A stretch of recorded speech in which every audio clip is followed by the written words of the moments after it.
Whether you've been waiting for this day for over 6 months or you're just joining us for the start of spoiler season, welcome to day one spoilers for Riftbound. I'm very excited to dive into all these. Huge shout out to Grappler who was able to give us the images so we could actually put this video together very quickly. But for those that might not be familiar, every Monday, Wednesday, and Friday for the next 6 weeks, we will be getting every card spoiled for Riftbound Origins or Set 1. And of course, how many spoilers each day, we don't know. Today was a ton, so obviously not expecting this much as we go forward, but we did get the other 8 legends. So every known archetype is now revealed, and I'm so excited to, again, dig into these cards and figure out, well, more of these supporting cards that we're going to be getting. So with that out of the way, we're first going to talk about some alt art runes that got spoiled, and then dive right into each of the legends. So let's check them out. So up first, as I mentioned, yes, we do have alt art runes confirmed, and tons of alt arts got spoiled today as well. These will be found in the booster packs, but just as a quick reminder, we already do have confirmation that some type of alt art runes will also be in the LGS promo packs that players will be able to show up and get rewarded with by supporting their local game stores. Now, much like we've seen with Bandai and other resource-based games that have been leaning into this more recently, I totally expect this to be continued on in future sets, going all the way back to, Force of Will days where we had alt art stones. It's just a very easy thing for the company to do, either for an increased chance of special cards you want to open in booster packs, or a great way to reward maybe players who are going to the bigger Grand Prix style events, right? So definitely, if you are not totally in love with these designs yet, don't worry, I'm definitely expecting more to be released in the future very, very soon. But I know the thing that most people are really excited about is the legend. So up first, we have Darius, and in general, the way these are just going to be talked about is we're going to have the legend, or the leader if you're coming from other games, their signature spell, which really, showcases their strength, and then also one of the 2 champions that will go with that legend. Again, every legend has 2 different runes or 2 different colors that they are associated with, so in this case, we just have the Fury up front. And then also wanted to showcase some of the alt arts that we got, because they do vary quite a bit from champion to champion, legend to legend, rarity to rarity, what have you, right? So up first, again, we have Darius, and as we talked about in our last video where we had just the overall themes of the decks, yes, this is all going to be around Legion combo, which means you've already played another card for the turn, and this does cheat you a resource. So Legion, as it exists today with the card pool and knowledge that we have, is pretty strong, and they're low enough costing that you can combo some of them together very early on in your game plan. However, this can lead to some awkward play turns, or trying to get the most value out of every single turn, that because we're spending so many resources that are wanting to line up to playing 2 cards a turn, I would hopefully expect that we're going to see some type of draw behind this, because otherwise you're probably going to run out of gas very quickly. So I like the idea of Darius's direction so far, but it does feel like we need to see a little bit more of the card pool. We do have some additional spoilers we'll talk outside of the legends, but at least from right now, in terms of the all of them combined, this one is definitely a wait and see more for me personally. Now, a reason to get excited, or for a reason for me, in my opinion, to play something like this, is we have the Noxian Guillotine, a very iconic spell. Choose a unit, kill the next time it takes damage this turn. So great for if you were just throwing a chip card into a battlefield, or if Legion, again, the combo of playing another card previously, you just get to straight up kill it. Now, it does cost 1 power, which means you have to recycle a Fury or Body here, but that is something that we're going to have seals and other things to account for those costs. So just a straight up 4 removal spell is going to be very strong. Now, keep in mind, something like this is going to get more value out of someone that's playing maybe like a Ramp Volibear deck versus someone who's playing like a Victor deck where they're just playing a go wide tokens deck, and you're going to feel really bad to play this card. But as it exists in the card pool that we have knowledge of, I definitely think this is going to be one of the stronger spells that we have access to. Going into the 5-cost Darius champion unit now, when you play your second card in a turn, give me +2 might this turn and ready me. So this is really great for movement-based effects. Again, for those who are maybe unfamiliar, when you move to a battlefield or from a battlefield back to your base, the units will become exhausted, rested, tapped. Use your favorite words here. And with this, you're able to have Darius retreat from a battlefield, play out a couple cards, and then be a 7 might who can go crash into another battlefield. Getting that additional might for something that just advancing your turn anyways, while also getting double the points in a turn and still having a 5 might body behind it. Yeah, this one's pretty sick. Really curious to see how this lines up. But again, the Legion combo really feels like it needs a couple more cards to line it all up. I might repeat that quite often as we're going through these spoilers, but this one in particular definitely feels like it needs a lot more draw. And then, of course, we just have the alt art version on the right-hand side. A card that I am very excited for. I should say a legend that I'm very excited for. If you know me, I love my control decks. I love getting to set the tempo of the battlefield. That's exactly what Ahri wants to be doing. So Ahri Legend, when an enemy unit attacks a battlefield you control, it gives it -1 might this turn to a minimum of 1. So really important here that you're not able to just completely shut off Victor's tokens. Would have been way too strong otherwise. But if your opponent is still playing another type of go wide strategy, this can have a very significant impact on the total might they're trying to take to that battlefield. So again, not as good as maybe the Volibear ramp decks that have all in on 1 or 2 cards, but still very good in the early aggression or even like mid-range style of games that are maybe slightly bigger, that lines up so well with the signature spell. And this one, I love it. So Foxfire, which is hidden, and this is a keyword that I will probably gush about as long as we have spoiler seasons. It's one of my favorite parts about Riftbound that I'm so excited to see more cards for. But kill any number of units at a battlefield with a total might of 4 or less. So this is truly all about killing tokens or killing smaller units and getting the extra value off Ahri. Combos so well with her effect, and we're going to see her charm card later on as well. But again, I think from a signature card here, and also doesn't have a power cost to it, so you don't have to recycle anything. It's just the 3 cost here, makes it one that definitely stands out in my mind. And then the Ahri champion unit, when I hold, you score 1 point. So again, this is comboing very well with the legend for being able to see an extra power and then have some extra battle tricks behind it, because we know a lot of the blue and green side of things are going to have so many different cheeky spells that we can play that this Ahri becomes a very real threat as well. So if you're somebody who loves playing more battlefield control or control types of decks in general, I definitely think that Ahri is going to be a very good one, and I cannot wait to see what the other champion does. Moving on to Lee Sin, and this is one that a lot of us were trying to speculate where we would see this buff mechanic really take a place.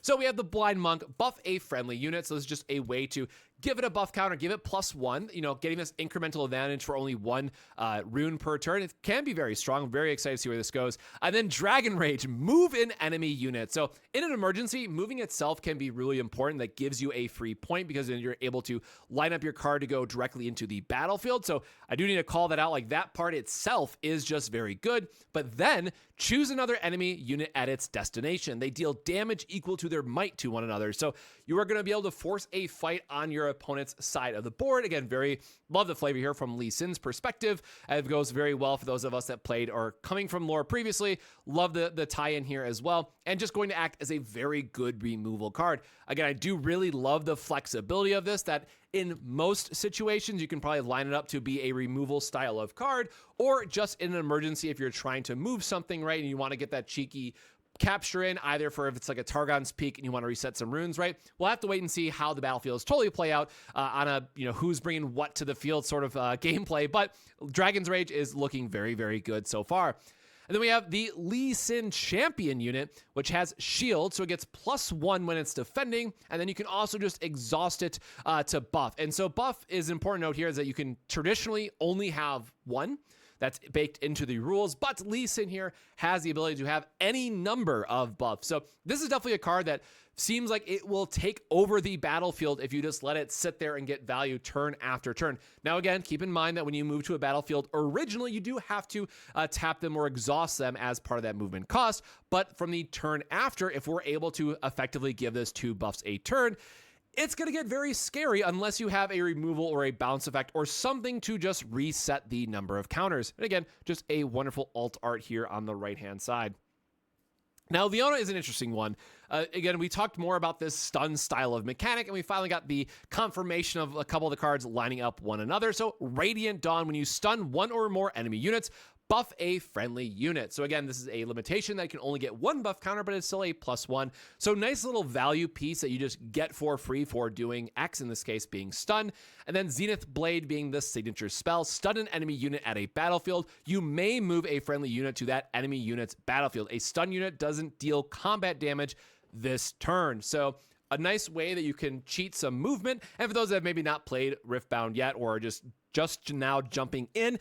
Movement or getting to get free movement or extra movement in a turn is very, very strong. So it's nice to see both a combination of a movement effect with a low cost, and 2 power is very expensive here, keep in mind, but then also potentially a removal effect as well. So very curious to see more of the cards that can line up with this in particular to get the most value out of it. I do think this is going to be a very strong signature spell just because stun seems like it is going to be quite strong, at least so far. Then we have Leona Champion, or the Determined Shield. So again, that +1 while defending. And when I attack, stun an enemy unit here. So while it is a lower costed card with being the 4 cost in 4 might, it is something that can aggressively attack into a battlefield and shut something down, and then either having a Zenith Blade have something else come with it, or various effects that allow you to get multiple movements in a turn to finish off that battlefield. Because again, the stun itself is going to be very, very strong as it lasts for the entire turn, not just the showdown. So that is another more in-depth rules side of it that we'll have to wait and see what other kind of tricks we have. But stun lasting the entire turn does seem like it is going to be very, very strong. Moving on from there, Teemo.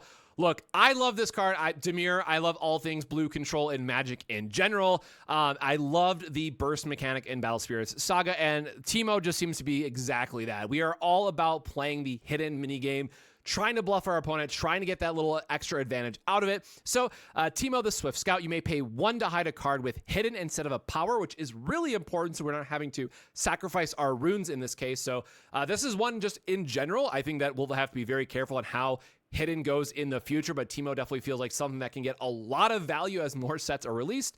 And then for 1 cost and resting, put a Teemo unit you own into your hand from your champion zone or the board. So this is just a great way to get the multiple effects, which combos with the purple Teemo Scout. When you play him, you get +3 might. So it's a way to get 4 might for the turn and then just replay it and hide it back down again. So you're basically going to be playing this mini game of shuffling cards back to your hand and letting your opponent have to guess what is going to be face down. And a lot of that with Guerrilla Warfare, return up to 2 cards with hidden from your trash to your hand. You can hide ignoring cost this turn. Is going to be scary good, right? You know, doing a little bit of hand shuffling, getting them back from your trash here, getting to play them out again. We do need something that is going to be able to recur these cards time and time again for us, and Guerrilla Warfare is definitely a key spell that we are excited to see here for the Teemo package, but I am dying to see where more of these hidden cards are going to come into play. I am very excited to see the other Teemo, so fingers crossed he does make it worth to include in the deck. And then give it a shout out to BMO. Like, I just love that the alt art artwork. So I told myself I wasn't going to keep any alt arts, but, you know, we might have to just in case. Misfortune, another legend I know a lot of people were really excited for. When you rest, give a unit ganking this turn. So this goes back into that whole movement aspect that we were talking about.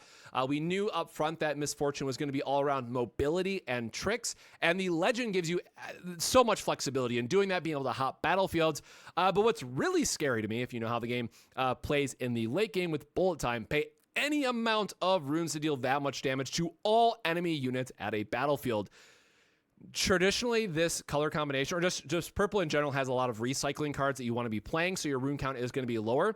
But there will be turns where you could just go, okay, I just need to have a double capture here, burn all of my resources, 10 damage, you know, to your field, I guess 12 if it's, you know, max.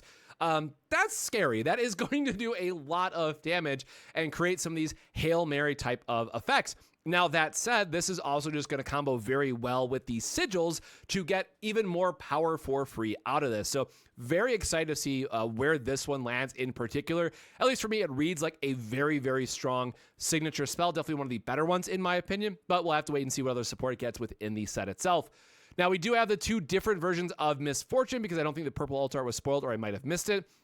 You may play it to an open battlefield. So this is just the conquer it right away, and then friendly units may be played to open battlefields as well. So this combos very well with the ganking ability to get the quick, you know, securing of a battlefield, then being able to move it to another one if you have the cards, you know, already established. Very excited to see how this all lines up with some of the reactivate cards we've already seen. And then we also have the body rune alt art of Misfortune, which has Accelerate. So as you play it, you can pay that additional cost to recycle one. Comes in active. It has ganking, which is super important. And then the first time I move each turn, you may ready something else that's exhausted.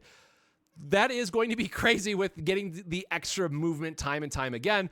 So very curious to see how these two different builds of Misfortune line up with one another. And then we have Sett, the boss. When a buff unit you control would die, you may pay a power and exhaust me to spend its buff and recall it. Exhausted in Sett. So send it to the base. This doesn't technically count as a move. And when you conquer enemy. So this is the other side of buff, is just a way to work out with Sett and protect your board, which will be very interesting to see the other cards that this gets. We have a signature spell, the Showstopper. Buff a friendly unit in your base, then move it to a battlefield. Again, super cheap, gets the buff, which works so well with his legend card. Gives you the effect of just pumping it, pushing something up, giving it +1 for 1. It has 1 power cost to recycle a rune, but it's cheap enough for, just feels very good. The high mobility here that we're seeing time and time again, I think is going to be very, very strong. Then we have Sett Champion, the Kingpin. He has tank, so he has to get damage dealt first, and then he gets +1 for each buffed friendly unit at my battlefield. So with the extra buff cards that we're going to be seeing within the full set, and then also having this protection card, Sett is really up front protecting the lines, and really curious to see, how easy it's going to be in the Sett deck in particular to spread these buffs, where Lee Sin was just like, you know what, I can just tap buffs for everyone for free, not a big deal, right? So there's definitely going to be more supporting cards in this that we can look forward to, that I'll have to see how the rest of this kind of develops. Right now, it's definitely one that leaves me guessing of how much more we're going to have, but the Showstopper signature spell, in line with the boss's effect, I think these are going to be a very strong duo to keep things moving forward, and we just have to wait and see what the rest does. And then the last legend that we have, again, the other 4 I've talked about previously, is Kaisa. So if you are a spell slinger, you love Izzet in Magic the Gathering, this is absolutely going to be the legend for you. So Daughter of the Void, reaction. Add a power, uses only to play spells, so it does help her pay for some of these expensive cards we have. The Rain, Ithacan Rain, we have do this 6 times, deal 2 damage to a unit. So this is a 12 damage spell that we can use to clear up a board and have the flexibility of however we want to spend this damage. This is going to be a very strong, very expensive signature spell that is going to do some work. And then keep in mind, this is not limited to an area, right? This is just bullets raining down from above, targeting your entire opponent's board and knocking out some things. So this, again, is going to feel like a very strong effect. The champion unit has ganking, so again, the free mobility side. When I conquer, you may play a spell from your trash with energy cost less than your points without paying its energy cost, then recycle it. So as you're progressing the game, as you're getting point value, so again, you go up to 8 in total, so 7 or less is, generally the turn that you're going to be wanting to pay this big payoff. But when it conquers something, if you're able to combo this with her signature spell, it is going to clear the way for you for a very solid victory. And then also for me, the part that we have yet to see is some of the lower cost spells might even get even more value out of this. That is going to be a very strong champion. Now, it does cost 6 energy in this case, so it is going to be, taking a couple turns to ramp up and get there, and then you're not just sacrificing a full turn to play this. But the combination of spells that we have access to, I think, will be strong enough to warrant this just being a slamming this baby down on turn 3 if you're going first, and getting that extra value to hopefully chip into some of the points that you need to start accumulating, and having some spells behind it can absolutely help you get there. Now, that's not all. That was just all the legends, and we still did get a few more cards on top of that. They really just gave us so many spoilers to dive into. So very quickly running through these, we have Charm, which is just moving an enemy unit. Does cost a power, cheap spell, but good for Ahri for, again, just wanting to control the battlefield, getting an early conquer. Stand United, another hidden card that I'm very curious to see how this plays out.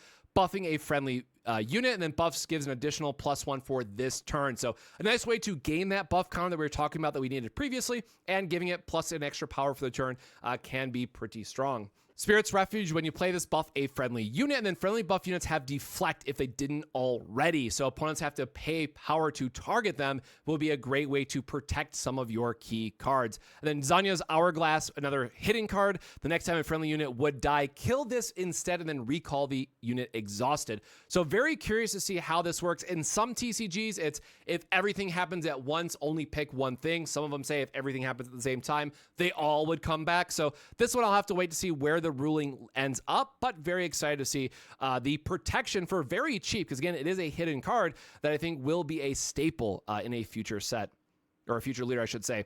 And then last but not least, for green or calm here, we have the White Flame Protector. Massive, massive buff that you're able to give something. 8 might on it by itself is huge as well.